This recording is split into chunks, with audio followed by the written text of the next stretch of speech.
Welcome to the 6-5 podcast. I'm your host today, Daniel Newman, joined by my co-host and always fun to chat with, tech analyst, partner in crime on the 6-5, Patrick Moorhead. Good morning, Patrick Moorhead. How are you doing today, buddy? Daniel, I'm doing well.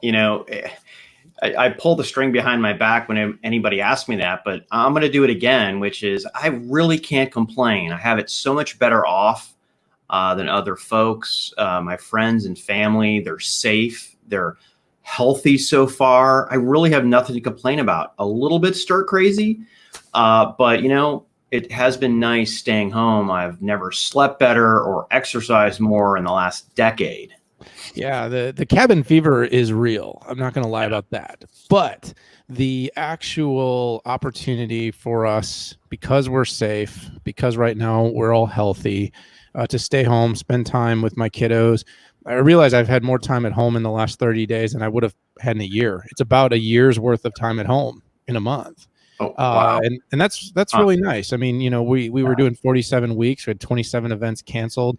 For me, between now and June, the fall is looking like, even if we do sort of reopen, it's going to still be light. I think the travel will come back very slowly, which is, it's nerving because it's unnerving, I guess you could say, because, we're used to a certain lifestyle, but at the same time, like you said, we're able to keep our bodies fit, brains fit. So this is good stuff. And if you're watching this live on the video, you'll see we are enhancing our format. So this is still available on a podcast. And so for those of you listening on Apple iTunes, it's something to check out. But on YouTube and on a few other channels, we're going to be actually doing these on video now in a live type produced format. We're excited about that. So we got a good show today, a little bit more of our normal 6-5 podcast format. We've been doing a lot of interviews lately.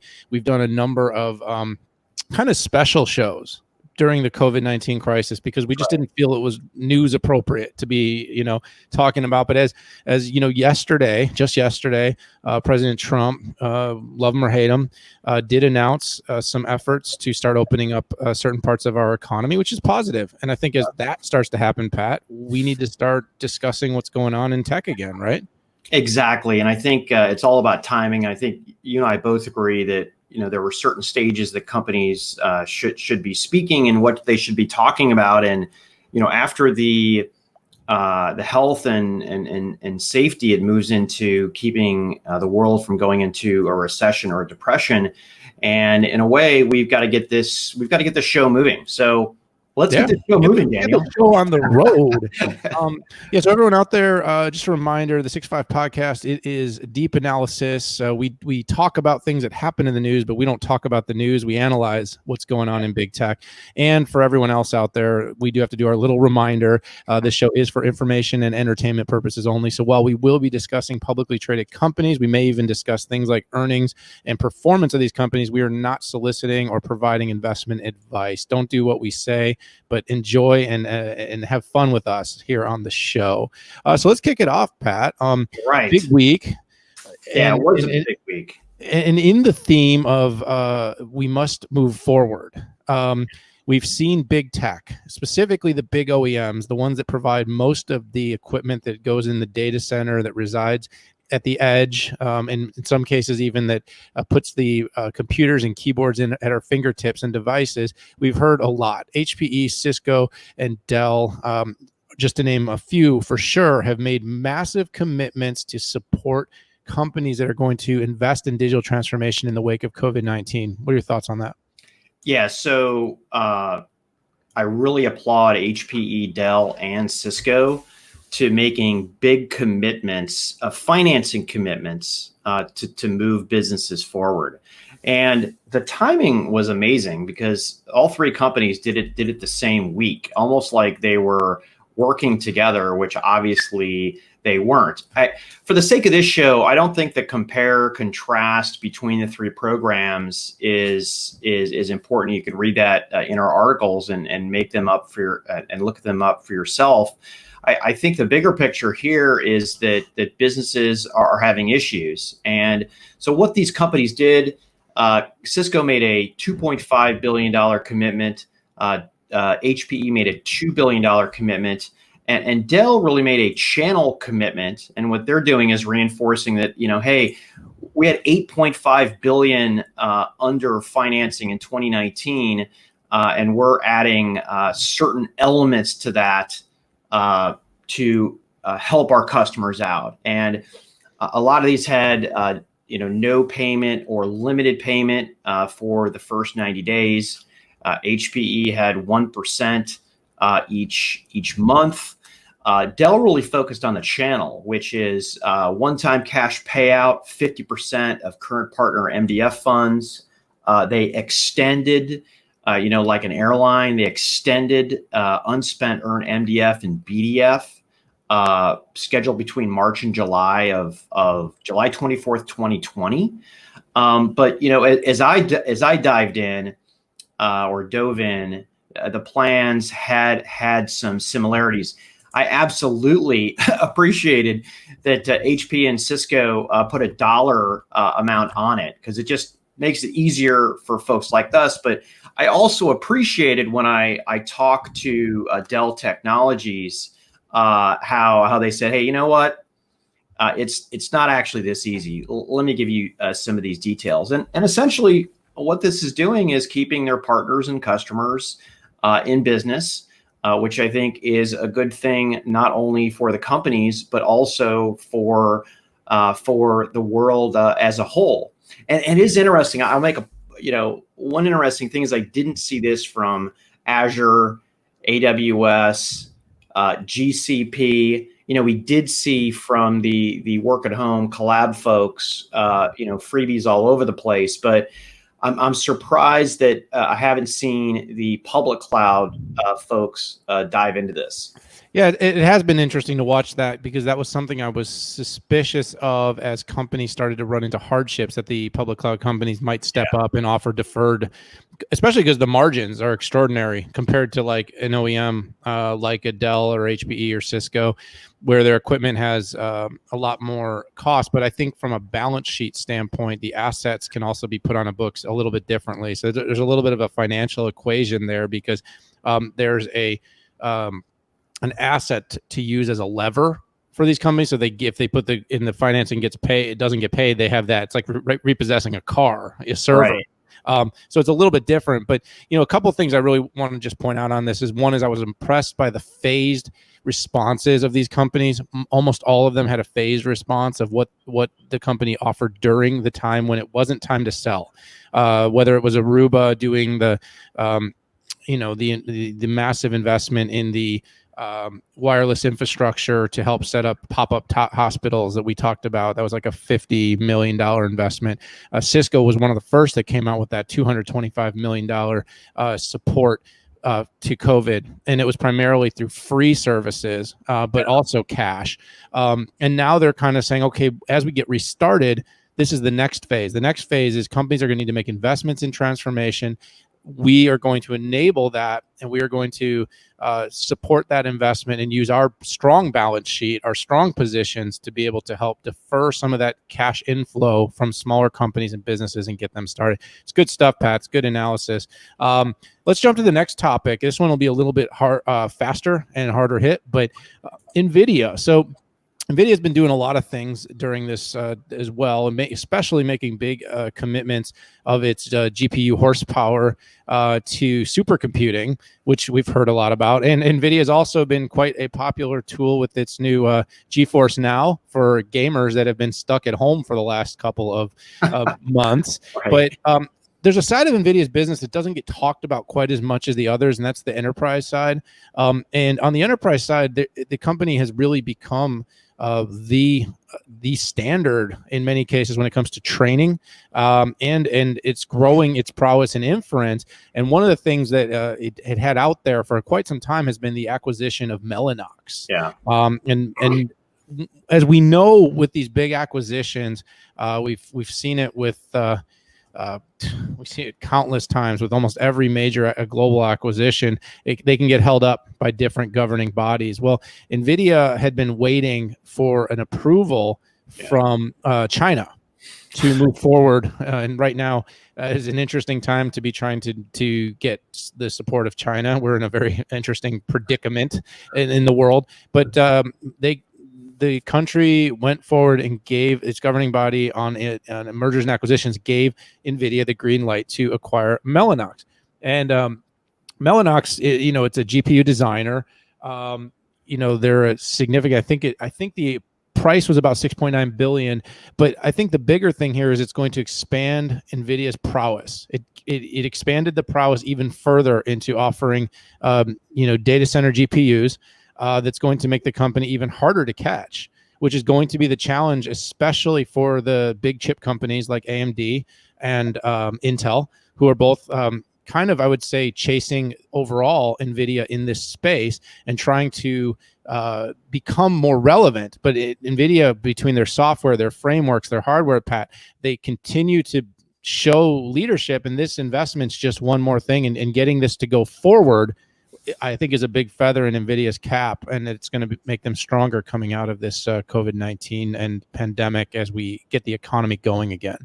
Yeah, that was a good business take on it, Daniel. What I'm going to do is talk a little bit about the technologically why Nvidia needs to do this. So, as we all know, Moore's law is slowing down. There's only so much compute you can put on a chip. And once you start running out of the ability to put something on a single chip, then you need to figure out, how do you make chips talk to each other? And Nvidia currently connects their chips with PCIe and NVLink. And then you have to figure out, how do I connect these systems together? And Mellanox is primarily known as an HPC InfiniBand networking company. So how do you connect the racks of HPC equipment to the other one in a fast way? And there's the InfiniBand class, and then there's Ethernet, which enterprise is on. But what's happening is they're coming together. So where I think this takes Nvidia is how do I make a better cluster, or how do I make a cluster that's not a cluster of computers that's not like a full fleet of racks, but even smaller. And if you look at what Intel's doing with CXL, which is a high-speed interconnect, if you look at what HPE and Cray are doing with their interconnect, it makes perfect sense to me. So technologically, this is something that makes a lot of sense for Nvidia. And what they can do is they can walk into an HPC client, either a top 500 or somebody who's in an enterprise, and say, listen, I have GPU, I have high-speed networking for you, and somewhere in there, Daniel, could be a CPU. They have done ARM-based CPUs, but not the big ones. They've still primarily leveraged Intel's Xeon for that. Yeah, I think the fabric is a big part of what this acquisition enhances. And it's going to is going to really create scale to what can be done with, I guess, kind of that whole, not Moore's law, but more is less when it comes to compute power. And that's been sort of every company's kind of trying to do that. How do we do more with less? How do we shrink down the actual hardware footprint required to take on massive workloads for AI? So big move, and good to see it get approval. We've seen some interesting things kind of fall apart over the last few years because of trying to get different approvals from different, different governing bodies. So let's jump on to the next one. Speaking of China and speaking of global, so MediaTek, kind of what I would say a mid-tier provider of SoCs, stocks for smart devices, a number of, you think of like Oppo, you think of Xiaomi, Huawei in some cases, oftentimes providing that. Basically, the company, there was a write-up in Anantech that came out this week, and one of your analysts at Moor Insights, Pat, Anshul Sag, wrote a really interesting piece on this, but you and I covered it as well across. The company basically got caught by Underwriter Laboratories just blatantly cheating. They were creating special modes in their devices from a testing standpoint that allowed the performance benchmarks to function and operate at levels that the devices just simply would never operate at on a day-to-day basis. And the MediaTek was caught, and Underwriters Labs actually delisted these devices, or delisted the benchmarks of these devices. And now it's kind of become a big scandal. But more interesting, MediaTek is kind of taking a hard position on this. They're really not acknowledging any of the claims against them. What are your thoughts on this? What do you think's happening here? What do you think's going to happen? Well, I was surprised the first 2 times that I saw vendors get caught up on this over the last 2 years, because this isn't the first time people have quote unquote whitelisted something, which essentially says when you run a specific benchmark, an executable, it goes into some mode that your phone will never actually operate in. So, if your car was limited at 5,000 RPMs, let's say, before the manufacturer thought it would blow up, this would go to 10,000 RPMs. And multiple companies were caught cheating. First, it was some phone makers, and then it was some chip makers. But MediaTek walked right in, bad behavior that busted these folks. And the worst part about it is, UL Laboratories, we typically think of as the people who make sure something's safe electrically. They bought the leading mobile benchmark company, Futurum, and now they're called UL Benchmarks. And what they do is they have like a leaderboard, right? You go to UL Benchmarks or Futurum, you'll see the top phones that get the best benchmarks. And companies, obviously, because there are people, particularly in China and particularly Android enthusiasts around the country who do care about performance. And there's a leaderboard. Well, UL pulled those phones down. And these are phones from Sony, Xiaomi, Oppo, Vivo, and one called Realme. And you're like, well, I haven't heard of Realme before, but they're actually a player inside of India. And I think what this does is it bodes poorly, and I don't know what's worse, MediaTek cheating or their response to it, which was basically, listen, we just enable it, and our partners do it. So I felt that they threw their customers under the bus, which is literally the last thing you want to do as a manufacturer. So I don't know who's calling the shots or who is communicating over there, but this is something that damages your reputation for a long time. And Daniel, you talked about where MediaTek is a player in the smartphone market, right? They're a second tier player compared to the likes of Qualcomm, Huawei's HiSilicon, and even Samsung's own semiconductor unit. But MediaTek actually is the largest producer of chips for smart TVs. So those non-Samsung televisions, smart TVs that you have, are pretty much fueled by MediaTek.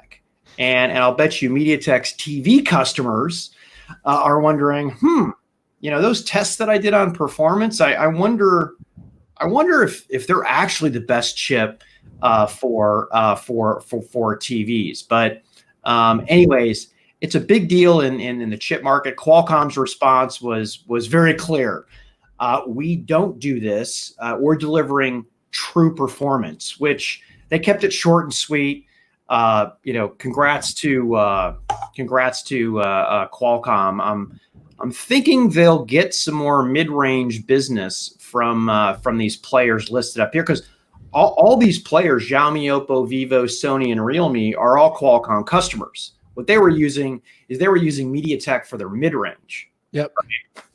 Yeah, I think we're going to see, because Qualcomm's also been pretty aggressive in expanding its own mid tier. And the thing is there really are no low tier Qualcomms. There really aren't even any mid tiers. They de-feature just slightly, but the performance benchmarks on even their mid-tier, what they consider a mid-tier product, like a 7 series product, are still very high performing specs, and even 5G variants, in the works. So I expect Qualcomm will continue to take market share because the products continue to show to be the premium in so many cases. We've seen it with the Apple iPhones, and in the past when it's been when Apple's tried to distribute its chip making beyond Qualcomm, and we've seen it now here with this particular case where companies getting caught in the crosshairs. So we got to watch this. We have to watch demand.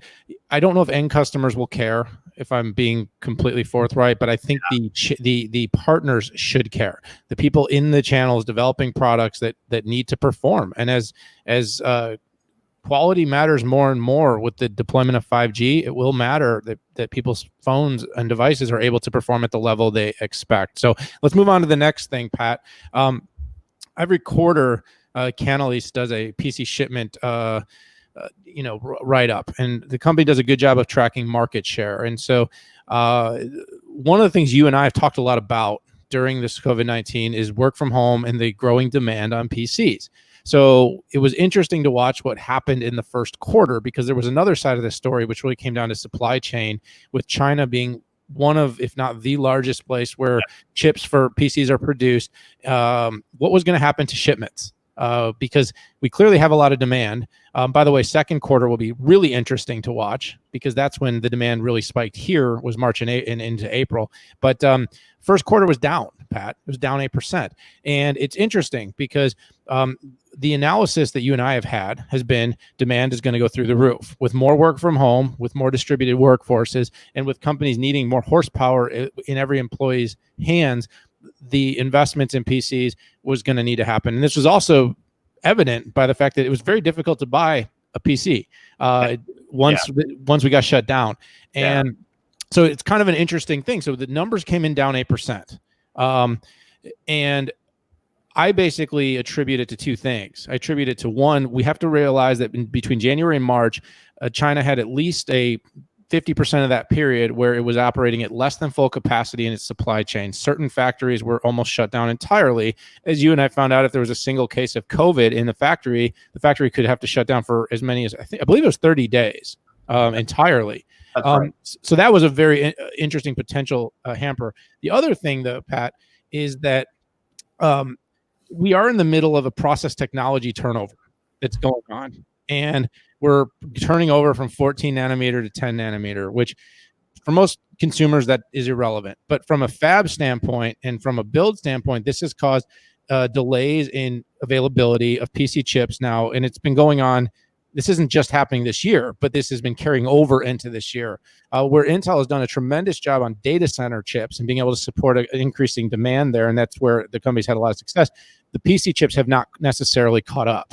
And so we had two major factors. You had the actual, factory shut down, and you have a process technology turnover that hasn't completed yet. And so that's why we are seeing the numbers down. The only thing I want to point out, and I'm going to turn this back to you, is that this number should not scare people. This number should not make people feel like the PC market is in any sort of disarray. I want to be very clear. The PC market and the demand for PCs is going to skyrocket. Companies like Lenovo, HP, Dell all have huge upsides. Also, Apple had the biggest fall, 20%. Their fall a little bit different than the PC makers, because the PCs, you got to remember, enterprises and schools are buying them in mass. And next quarter, I think you'll see a jump. Apple is a luxury product, though, purchased by small businesses, personal users, executives that usually are buying them separately as their own machine outside of the typical IT buy. That 20% does not surprise me. And I think Apple will have a harder time coming back if discretionary income stays down. Having said that, the $399 iPhone SE was brilliant. And Apple is going to sell a boatload of them. I'm just not sure how much it's going to cannibalize, but that's a little off topic. But hey, digressions are part of my style. Pat? Yeah. So I'm really just going to summarize, I think, what you said. So the Canalys data is sales in. These are shipments in. Yep. Consumption is different. You have to sell something in to sell out. Retailers and distributors and commercial resellers were completely sold out, and they saw a massive uptick in sales out.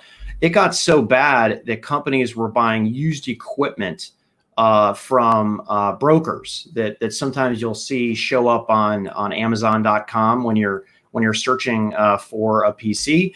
And when I talked to OEMs, there were enterprises that were saying, give me 10,000, give me 20,000. I need that now.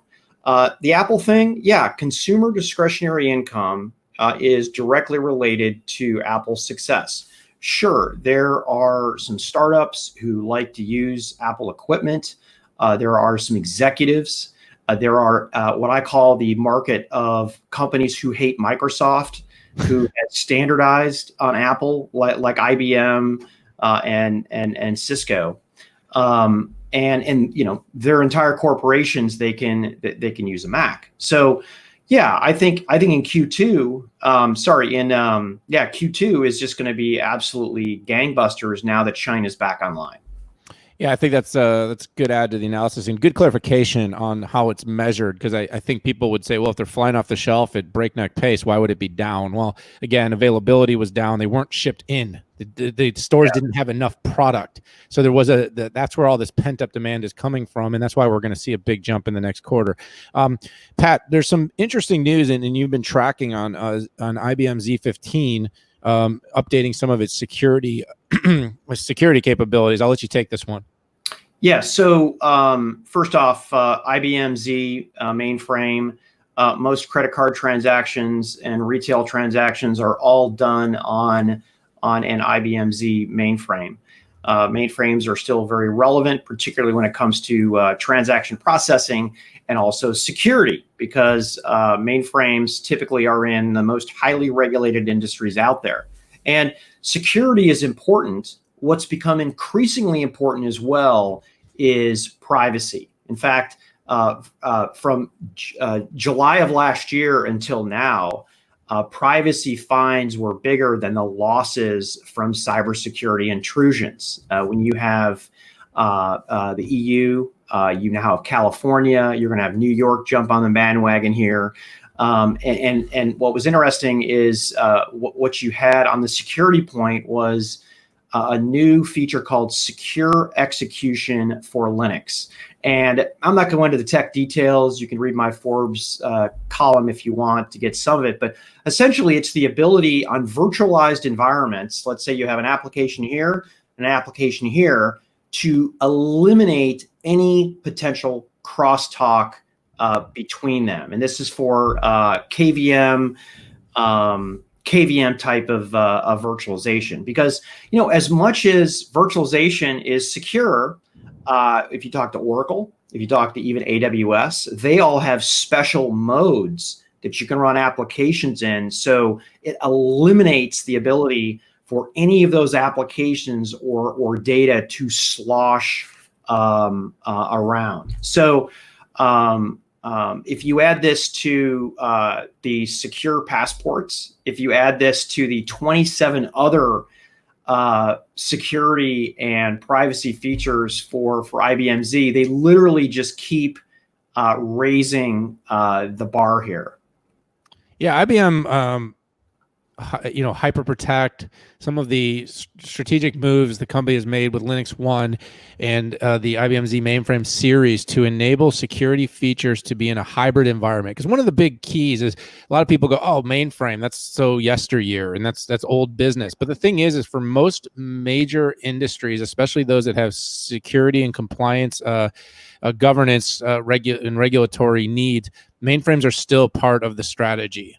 The problem is for these companies, data needs to be able to flow from the mainframe to the cloud in a secure fashion. This means significant encryption requirements and security requirements that really haven't entirely been figured out in a way that can be done and still meet all those compliance standards. And that's why IBM, for instance, recently made a big announcement with Bank of America in terms of being able to be its both on-prem and cloud partner And this is going to become standardization in the banking and financial industry. So, don't downplay the importance of the mainframe for many industries. And this has been a big part of IBM's success. By the way, our IBM got a new CEO since our last regular podcast, and that certainly is going to provide some fire behind the company. So interesting announcements, Pat. Thanks for the chiming in and giving the depths. I'm going to close this up here. Yesterday morning, I woke up to an announcement by Verizon acquiring a company called Blue Jeans. And probably if you listen to our show, you might have heard of Blue Jeans. You've certainly heard about video conferencing and collaboration. In the wake of COVID-19, we've heard a lot about video and collaboration. There's been the Zoom boom. WebEx, Cisco WebEx has exploded. Microsoft Teams jumped from 11 to 44 million daily users of the platform. Zoom has had almost that many bombings. Just kidding, not that many, not 44 million. But there's been a lot of action in video. Blue Jeans is another company that offers a secure platform. And interoperability was one of its big focuses, helping companies that had a plethora of different hardware and equipment to securely and easily connect. But Verizon, a media company, one of their big acquisitions, for instance, being Yahoo, has been sort of spreading its wings, and it made a decision. And so I had a chance, and I wrote up an article about why the company would actually make this acquisition. So I want to talk a little bit about that and get your take, Pat. But Verizon is, at least in the domestic case of the U.S., on the forefront of millimeter wave 5G, the fastest 5G on the planet. The company also is definitely looked at, I would say, alongside with AT&T as the premium carrier. Now, T-Mobile and Sprint together will probably quickly find itself in that same bucket, but had typically kind of been third and fourth. But Verizon is by far more diversified. Verizon has a huge business services, cloud services, media. If you ever watch Yahoo TV, that's actually them. They have a big broadband and cable service business. So why video conferencing, though? And immediately comes to mind is that with 5G, a secure network, and connectivity, the work from home movement is going to drive a explosion in things like telemedicine, distance learning, and I would call it like remote financial advisory services and banking. And the challenge is most cloud-based video systems do not meet the security standards. So coming off the IBM topic, but with a dedicated connectivity of 5G and an application layer that could potentially sit as Blue Jeans, as this video network, the company could become one of the preeminent providers of secure telemedicine solutions, secure remote banking solutions, and a secure distance learning. And I think what came to mind for me was the company made a really smart play. You've got millions upon millions of subscribers. You have the devices that are the primary use. We've got a rollout of what's going to be the ACPC, which, by the way, will be driven by the connectivity of a provider, of a service provider. And these companies can offer an application layer and video that could propel all these industries forward seamlessly. And so while I do think there will be an offering, Pat, on a traditional work from home and video, because that's something Blue Jeans already did, I don't think Blue Jeans and the acquisition by Verizon was the company trying to go after WebEx or go after Teams or go after Zoom. I really think it was, we want to build specialized applications, secure and compliance-driven industries that can allow point-to-point and small group secured video. And I think the company has a real shot of pulling it off. Wow. I have a hard time not laughing. Daniel, maybe if you were in charge of Verizon, I would believe that. If I look at some of the pigs or what ended up, from AOL, Yahoo, and Exo Communications. And if you were running the company, Daniel, maybe this would happen. When it comes to SDK-based video, there's companies they could have bought for a lot less that are integrated into applications like Epic. A company called Video, VIDYO. You've probably never heard of them. Nobody has, but they already own multiple banks, multiple healthcare, and guess what? AWS Chime. is integrated into multiple people's applications. Verizon knows nothing about creating high quality applications. They demonstrated zero competence to be able to do this. And I'm sorry, AOL and Yahoo to me are not, I'm not saying you are, AOL and Yahoo to me is not evidence of any capabilities. I'm sure that technically there's competence there, but they're competing with giants as well. So, I'll see it when I believe it. I'm a, or you'll believe it when you see it. Yeah. Sorry. Yeah, exactly. So like, I actually didn't read your article. I didn't know your position until you started talking, which is why I'm so surprised. But it does make for a much better podcast when we don't agree with each other. Well, let's just say that the proof will be in the pudding. But I see the vision. I don't necessarily claim that the company can or cannot execute, but I see the vision of it, and the key is the vision. Just to let you know, I agree with that vision.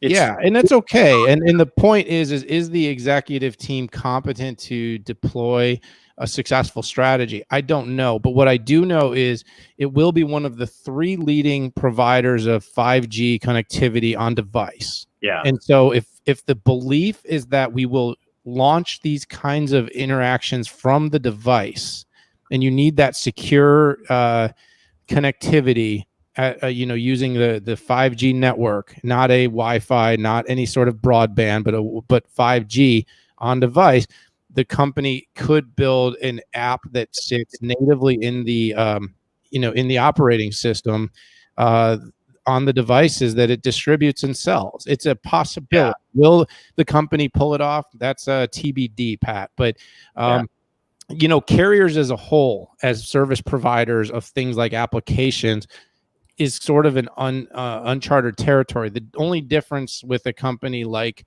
Verizon is they also have that Comcast sort of arm, where it is media, it is buying up media, it is visible, it has the channel to be more visible.